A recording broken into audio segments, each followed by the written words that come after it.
Hello friends, today we are going to discuss working capital management. Actually, this paper is a part of financial management. However, I am going to introduce this paper as a separate. So, this include introduction to working capital management, then working capital cycle, then cash management, receivable management and inventory management. So, let's start. All of us know that for efficient functioning, a business enterprise requires both fixed assets and current assets.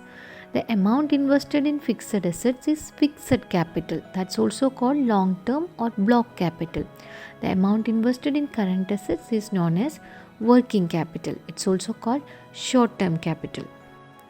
Working capital is the capital required for day to day working of an enterprise.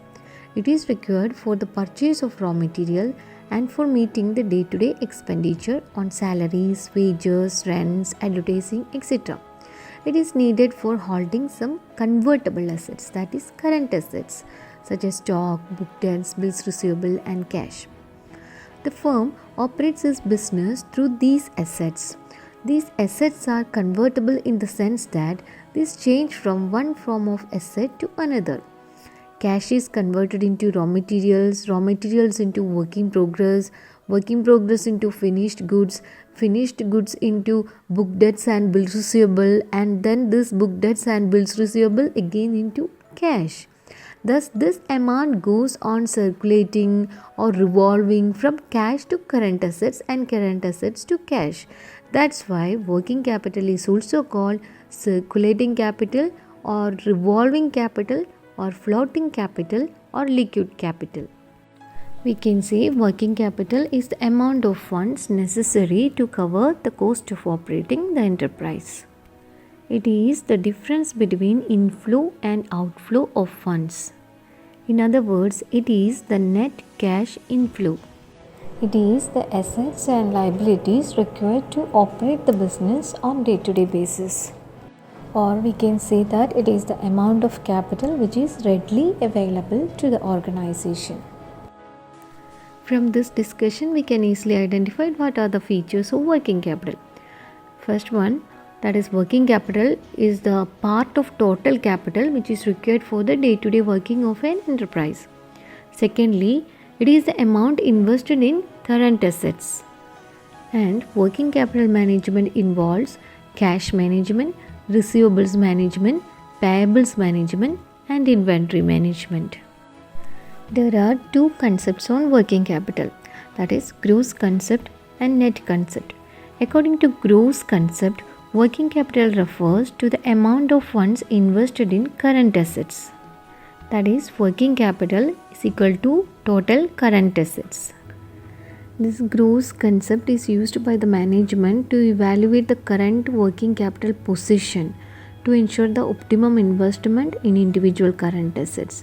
So, gross working capital is a quantitative concept, and the gross concept is financial or going concern concept.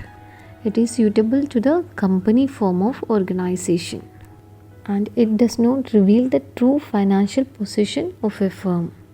These are the main features of gross working capital or gross concept. Second one is net concept. It is also called net working capital. According to this concept, working capital refers to excess of current assets over current liabilities. That is, working capital is equal to current assets, that is total current assets minus total current liabilities.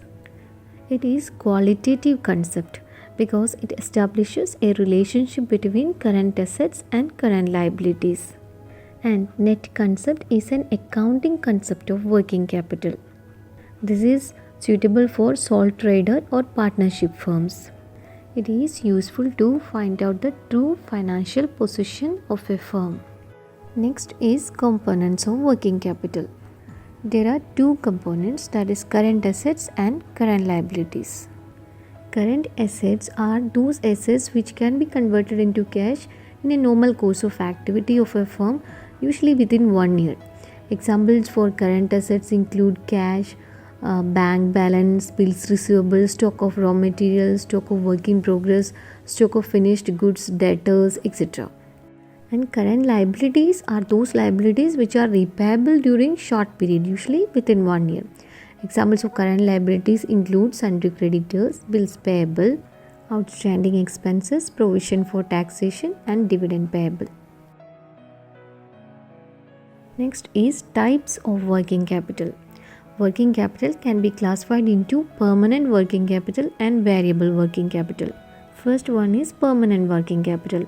It is the minimum amount of working capital which is continuously required by the enterprise to carry out its normal business operations. This is also called fixed working capital. It is that part of capital which is permanently blocked in current assets. It is the hardcore element of working capital. So that's the minimum amount of working capital required to ensure the effective utilization of fixed assets.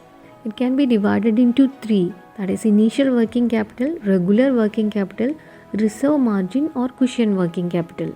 So what is initial working capital?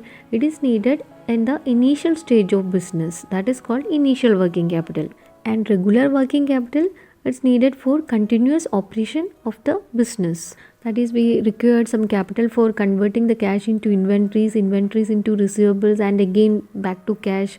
That type of capital is regular working capital. And last one is reserve margin or cushion working capital. It is the excess working capital over regular working capital. It should be kept in reserve for contingencies that may arise at any time. Contingencies like rising prices, business depression, etc. Second one is variable working capital. That is, any amount over and above the permanent working capital is variable or temporary working capital. It is the working capital which varies with volume of business. This is the additional capital needed to meet seasonal and special needs. It can be divided into two, that is seasonal working capital and special working capital. What is seasonal working capital? It is the working capital which is needed to meet the seasonal needs of the firm. That is additional working capital required during busy seasons. And special working capital refers to the extra working capital to be maintained to meet unforeseen contingencies or to finance special operations.